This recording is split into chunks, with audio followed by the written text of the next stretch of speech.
শুরু হলো সব খবর, কম সময়ে সব খবর একসাথে। যমুনা টেলিভিশনের নিয়মিত এই আয়োজনে আপনাদের সবাইকে স্বাগত জানাচ্ছি। আমি দেবাশিস রঞ্জন সরকার। সংবিধানের সাথে জড়িত ৪৮টি বিষয়ে জুলাই সনদ বাস্তবায়নের আদেশ জারির সুপারিশ করেছে জাতীয় ঐকমত্য কমিশন। এরই অধীনে গণভোট আয়োজন ও নির্বাচিত সংসদ সংবিধান সংস্কার পরিষদের দায়িত্ব পালন করবে। জাতীয় নির্বাচনের দিন বা তার আগে যে কোনো দিন গণভোটের সুপারিশ করেছে কমিশন। নির্বাচিত সংসদ ২৭০ দিনের মধ্যে সনদ বাস্তবায়নে ব্যর্থ হলে স্বয়ংক্রিয়ভাবে সংবিধানে প্রতিস্থাপিত হবে জুলাই সনদ, জানিয়েছে ঐকমত্য কমিশন। আদেশের অধীনে গণভোট এবং সংবিধান সংস্কার পরিষদ গঠিত হবে। প্রণীত জুলাই জাতীয় সনদ বাস্তবায়নে এই আদেশ অবিলম্বে গেজেট আকারে প্রকাশ করা হবে। ৯টি অনুচ্ছেদ অর্থাৎ ভাষা, মূলনীতি, জরুরি অবস্থা ঘোষণা, সংবিধান সংশোধন, সংবিধান বিলুপ্তি ও স্থগিতকরণ, অপরাধ, রাষ্ট্রপতির ক্ষমা প্রদর্শন, তত্ত্বাবধায়ক সরকার ব্যবস্থা, ক্রান্তিকালীন ও অস্থায়ী বিধানাবলী ও বাংলাদেশের নাগরিকের পরিচয় গেজেট প্রকাশের তারিখে কার্যকর হবে। গণভোটের ফলাফলের পর গেজেট প্রকাশের পর কার্যকর হবে রাষ্ট্রপতি নির্বাচন পদ্ধতি, ক্ষমতা ও দায়িত্ব, রাষ্ট্রপতির অভিশংসন প্রক্রিয়া, প্রধানমন্ত্রী পদের মেয়াদ, প্রধানমন্ত্রী একাধিক পদে থাকার বিধান। তবে প্রশ্ন থাকবে একটি, উল্লেখ থাকবে না নোট অফ ডিসেন্ট। যদি সংবিধান সংস্কার পরিষদ ২৭০ দিনের মধ্যে তাদের দায়িত্ব সম্পাদন করতে না পারেন, তাহলে গণভোটে পাশ হওয়া বিলটি স্বয়ংক্রিয়ভাবে অর্থাৎ আপনি সংবিধানের সংশ্লিষ্ট অনুচ্ছেদগুলোকে প্রতিস্থাপন করবে। এর আগে জুলাই সনদ বাস্তবায়নের সুপারিশমালা প্রধান উপদেষ্টা ডক্টর মোহাম্মদ ইউনূসের কাছে হস্তান্তর করে জাতীয় ঐকমত্য কমিশন। দুপুরে রাষ্ট্রীয় অতিথি ভবন যমুনায় সুপারিশমালা হস্তান্তর করেন কমিশন সদস্যরা। এ সময় প্রধান উপদেষ্টা বলেন, সঠিকভাবে জুলাই সনদ বাস্তবায়ন করা গেলে নতুন বাংলাদেশের সূচনা হবে। রাষ্ট্র সংস্কারে ৯ মাসের দীর্ঘ আলোচনা শেষে গেল ১৭ অক্টোবর জুলাই জাতীয় সনদে স্বাক্ষর করে রাজনৈতিক দলগুলো। যদিও আইনি ভিত্তি ও বাস্তবায়ন পদ্ধতি ইস্যুতে সনদে এখনও স্বাক্ষর করেনি এনসিপি ও কয়েকটি বাম দল। সনদ স্বাক্ষর করলেও বাস্তবায়ন প্রক্রিয়া নিয়ে কিছুটা সংশয় আছে কয়েকটি রাজনৈতিক দলেরও। নানা তর্ক বিতর্কের পর জাতীয় ঐকমত্য কমিশন জুলাই সনদ বাস্তবায়নের লক্ষ্যে নিজেদের সুপারিশমালা প্রধান উপদেষ্টার কাছে হস্তান্তর করেছে। জুলাই সনদ প্রক্রিয়ার শুরু থেকে দীর্ঘ প্রচেষ্টার জন্য কমিশনকে ধন্যবাদ জানান প্রধান উপদেষ্টা। এটা ঐতিহাসিক পরিবর্তন। তাদের বাস্তবায়নের প্রক্রিয়াটা যদি আমরা সঠিকভাবে পালন করতে পারি, কাজ এগিয়ে নিয়ে যেতে পারি, তাহলে বাংলাদেশ অতীত থেকে মুক্ত হয়ে যাবে। এটি হলো বিষয়। আমরা সেই অতীত থেকে মুক্ত হতে চাই, নতুনভাবে বাংলাদেশ গড়ার কাছে নিযুক্ত হতে চাই। ঐক্যের বদলে অনৈক্য প্রতিষ্ঠার সুপারিশ করেছে জাতীয় ঐকমত্য কমিশন। জাতীয় নির্বাচনের আগে গণভোট আয়োজনের সুযোগ নেই, নিজেদের এই অবস্থানের কথা সাফ জানিয়ে দিয়েছে বিএনপি। সচিবালয়ে আইন উপদেষ্টার সঙ্গে সাক্ষাৎ শেষে দলটির স্থায়ী কমিটির সদস্য সালাউদ্দিন আহমদ জানান, বাস্তবায়ন প্রক্রিয়ায় অনেক কিছুই নতুন করে চাপিয়ে দেওয়া হয়েছে, যা রাজনৈতিক দলগুলোর সঙ্গে অনুষ্ঠিত সভায় আলোচনাই হয়নি। আমির খসরু মাহমুদ চৌধুরী বলেছেন, আর কোনো আলোচনায় বিএনপির অবস্থানের পরিবর্তন হবে না। অন্যদিকে নভেম্বরেই গণভোটের পক্ষে জামায়াত। এনসিপি বলছে, জুলাই সনদ বাস্তবায়ন প্রক্রিয়া নিশ্চিত না হওয়া পর্যন্ত স্বাক্ষর কেবলই আনুষ্ঠানিকতা। আমরা রেফারেন্স দিয়েছি ১৭ দিন ২১ দিনও প্রিভিয়াসলি আমাদের গণভোটের রেফারেন্স আছে, উদাহরণ আছে।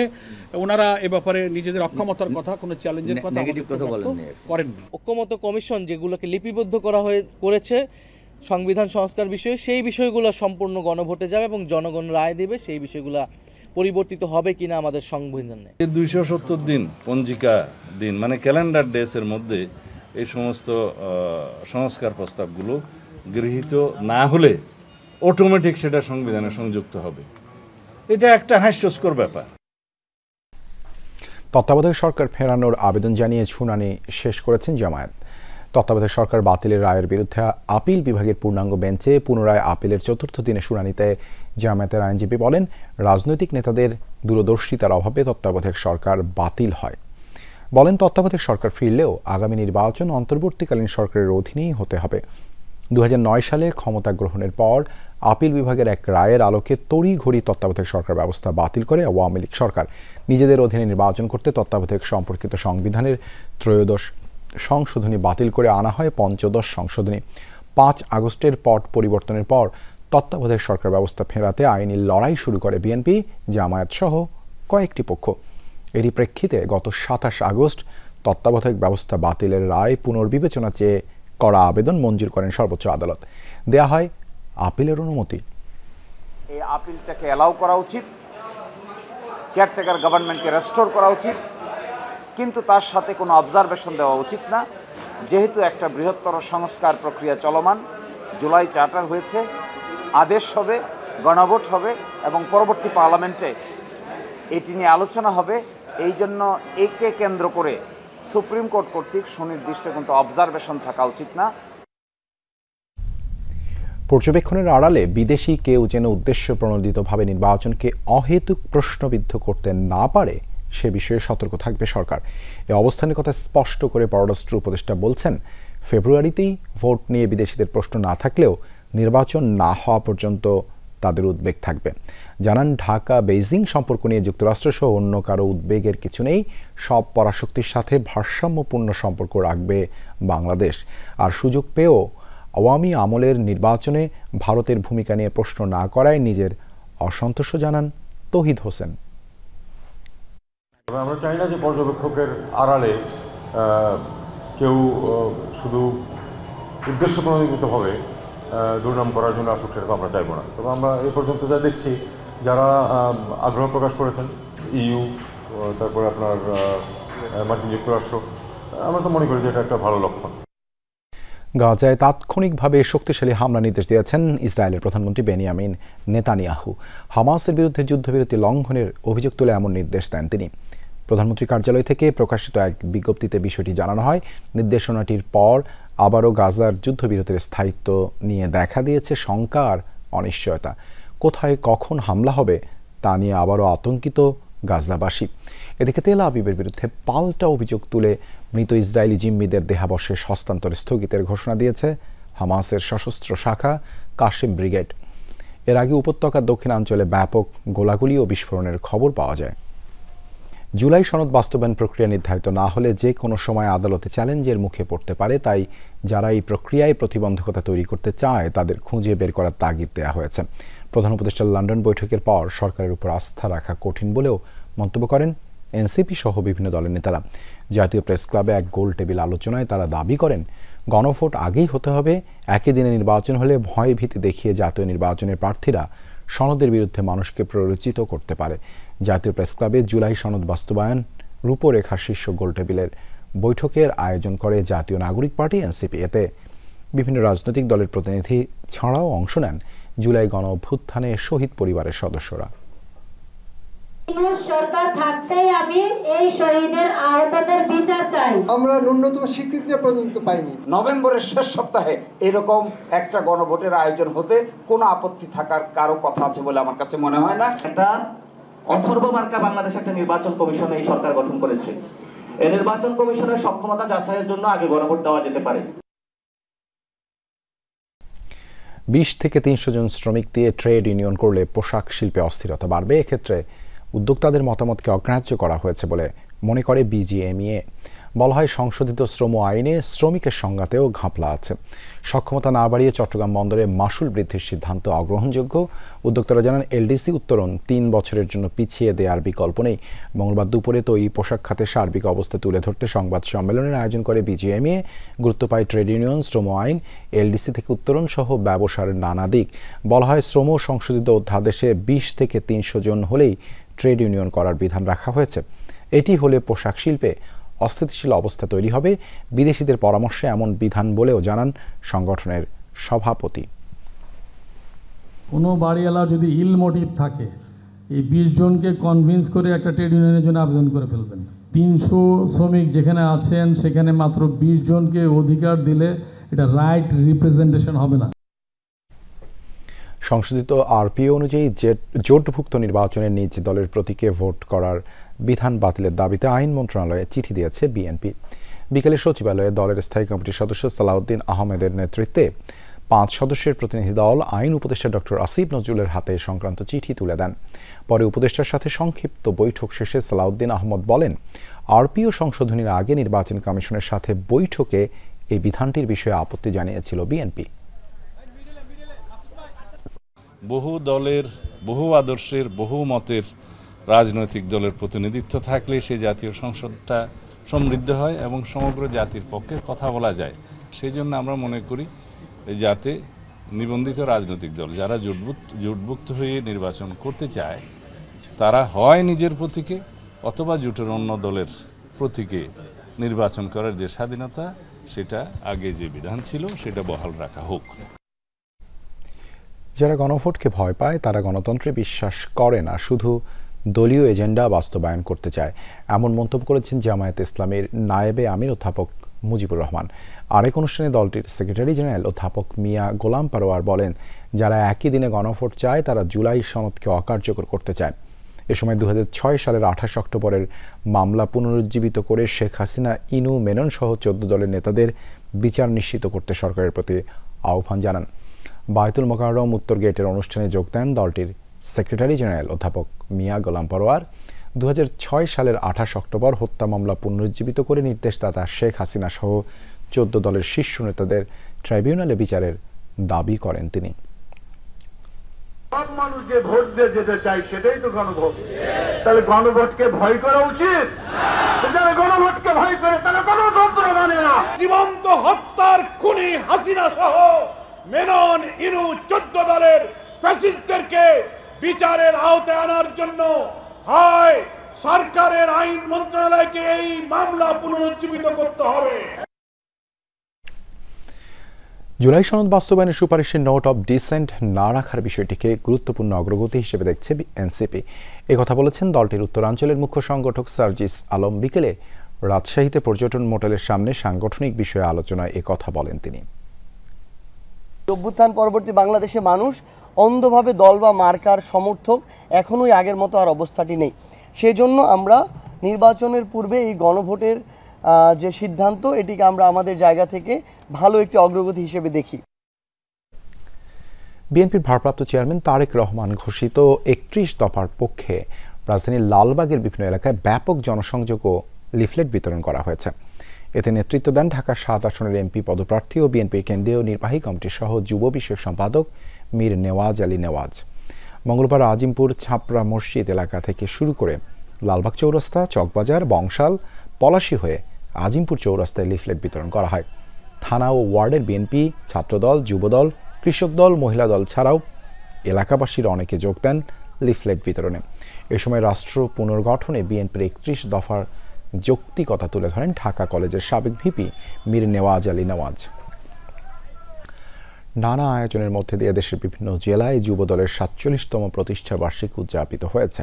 মঙ্গলবার সকালে গোপালগঞ্জের মকসুদপুর উপজেলা ও পৌর যুবদলের উদ্যোগে সমাবেশের আয়োজন করা হয়। এতে অংশ নিয়ে বিএনপির জাতীয় নির্বাহী কমিটির সহ সাংগঠনিক সম্পাদক সেলিমুজ্জামান সেলিম বলেন, যুব সমাজ দেশের সম্পদ, দেশকে সামনে এগিয়ে নিতে তাদের কাজে লাগাতে হবে।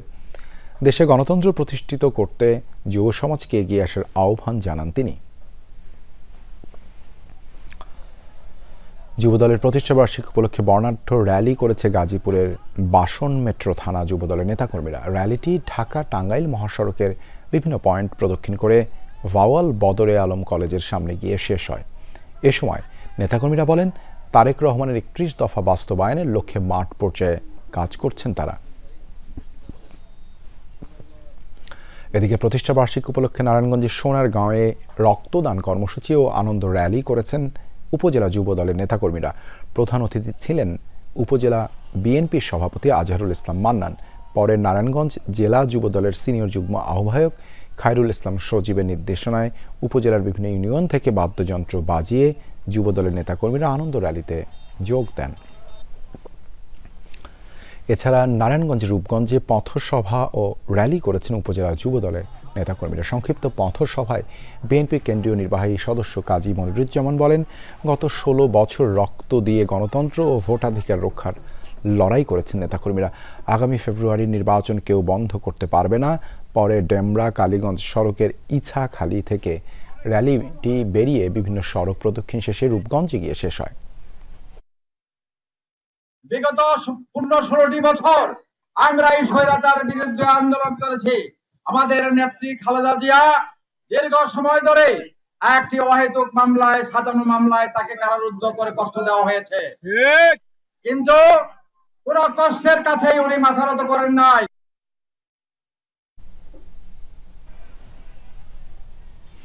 ঢাকা জেলা যুবদলের সাধারণ সম্পাদক মোহাম্মদ আইয়ুব খানের নেতৃত্বে সাভারে বর্ণাঢ্য র্যালি করেছেন দলের নেতাকর্মীরা। মঙ্গলবার সকালে Savar radio colony bus stand থেকে শুরু হয়ে পাকিজা ইউটার্ন প্রদক্ষিণ করে সাভার মডেল মসজিদের সামনে গিয়ে শেষ হয় র্যালিটি। পরে সংক্ষিপ্ত সমাবেশের আয়োজন করেন নেতাকর্মীরা। এ সময় বিভিন্ন স্লোগান দেন তারা। এদিকে দলের ৪৭তম প্রতিষ্ঠা বার্ষিকী উপলক্ষে সাবেক রাষ্ট্রপতি জিয়াউর রহমানের মাজারে পুষ্পার্ঘ্য অর্পণ ও ফাতিয়া পাঠ করেছেন ঢাকা মহানগর উত্তর যুবদলের সাবেক যুগ্ম আহ্বায়ক এস এম মিজানুর রহমান রাজ। এ সময় রাষ্ট্র কাঠামো মেরামতে তারেক রহমানের ৩১ দফা বাস্তবায়নে যুব সমাজকে একযোগে কাজ করার আহ্বান জানান তিনি। এছাড়া আগামী নির্বাচনে যেন কোনো অপশক্তি বানচাল করতে না পারে সেদিকে সজাগ দৃষ্টি রাখারও আহ্বান জানান মিজানুর রহমান। উত্তরের মাইলস্টোন ট্র্যাজেডির পর এখনও অনেক শিশুর দিন কাটছে মানসিক ট্রমায়। সেই দুঃসহ স্মৃতি কাটিয়ে উঠতে গাজীপুরের একটি রিসোর্টে আয়োজন করা হয় আজ আমাদের ছুটি ও ভাই আজ আমাদের ছুটি অনুষ্ঠানের। শিশুদের মনের গভীর থেকে ভয়াবহ সেই স্মৃতি ভুলাতে দিনভর ছিল নানা আয়োজন। অংশ নেন মাইলস্টোনের শিক্ষকরাও। ২১ জুলাই ২০২৫-এর ঠিক দুপুর বিকট এক শব্দ বদলে দেয় রাজধানীর মাইলস্টোন স্কুল অ্যান্ড কলেজের কয়েকশো শিক্ষার্থীর জীবন গল্প। ভয়াল সেই দিনে সহপাঠীদের দগ্ধ আর বিভৎস চেহারাগুলো জমাট হয়ে বিধে আছে কোমলমতিদের বুকে। আমরা সবাই জানি ২১ জুলাই ট্র্যাজেডির কথা। দুঃসহ সেই স্মৃতিগুলো অপসারণ হওয়া দরকার। তাই তো পূর্বাচলের ছুটি রিসোর্টে ৪০ জন শিশুকে নিয়ে হলো বিশেষ আয়োজন। মনোরোগ বিশেষজ্ঞদের সহায়তায় দিনভর প্রকৃতিকে ছুঁয়ে অনুভব করে নিজেদেরকে উন্মুক্ত করার সুযোগ দেয়া হয় শিশুদের। মনের গভীরে জমে থাকা কষ্টগুলো তুলে ধরে তারা। ও আমাকে ছাড়ে চলে গেছে অনেক দূরে। ও ৩৩ দিন পরে মারা গেছে। ও আইসিইউতে লাইফ সাপোর্টে ছিল। একজনের হলো জারি ফারহান আনফরচুনেটলি মারা গেছে। আমি তাকে ওই অবস্থায় দেখে আমি নিজে কেঁদে দিয়েছি। তখন আমাকেও খালি একটা প্রশ্ন করেছিল, আমার মুখ কি দেখা যাচ্ছে, চেনা যাচ্ছে? শিশুদের জমিয়ে রাখা কষ্টগুলো রঙের ছোঁয়ায় ফুটে ওঠে ক্যানভাসে। কারোর ক্যানভাসে ফুটে ওঠে ২১ জুলাইয়ে লেলিহান শিখায় জ্বলতে থাকা প্রিয় স্কুল ভবনের দৃশ্য। কেউ আবার আনমনেই আঁকে আগুনের কুণ্ডলি পাকানো ধোঁয়া। মাইলস্টোনের যে বিমান বিধ্বস্তের আগুনে সেটা ছবি। পুরো সময় যে আগুনের হচ্ছিল তো উপরে ধোঁয়াটা হলো রিপ্রেজেন্ট করার জন্য আমি এই গ্রে কালার ইউজ করতেছি। আর কি আমার গ্রিন কালারটা অনেক পছন্দ, এই জন্য ভাবলাম গাছ আঁকি। শিক্ষকদের অনেকেই এখনো ভুলতে পারেননি সেই দিনের স্মৃতি। আয়োজকরাও বলছেন শুধু বিনোদন নয়, শিশুদের মনের গভীর থেকে দুঃসহ স্মৃতি বের করে আনারই প্রয়াস এটি। দায়িত্ব পালন করতে পেরেছি বলে আজকে আমি বেঁচে আছি এবং অনেক বাচ্চাদের জীবনও বেঁচে গেছে। উত্তর পাশে একটা পকেট গেট ছিল, আমি 25টে আমার পায়ে ডান পা দিয়ে লাথি মেরে ওটা ভেঙে আমার সাথে অনেক স্টুডেন্ট ওখান থেকে বের হয়েছে। আমরা চাই না এরকম দুর্ঘটনা ঘটুক, কিন্তু যদি হয় তখন যেন আমাদের বাচ্চারা, কোমলমতি বাচ্চারা সেটাকে ফেস করতে পারে। ওই রেডিনেসের জন্য এই এক্সচেঞ্জ অফ এক্সপেরিয়েন্স এটা আসলে খুবই জরুরি। খেলার ছলে শিশুদের শেখানো হয় জীবনের নানান শিক্ষণীয় দিক। শেষে চাপা কষ্ট, বেদনা বা মন খারাপের কারণগুলো কাগজে লিখে ভাসিয়ে দেয় শিশুরা। দুঃখ স্মৃতিগুলো এভাবেই যেন পেছনে ফেলে তারা এগিয়ে যেতে পারে সেই প্রার্থনা। সুমাইয়া ঐশী, যমুনা নিউজ, গাজীপুর। এই ছিল সব খবরের আজকের আয়োজনে। এতক্ষণ সাথে থাকার জন্য ধন্যবাদ সবাইকে।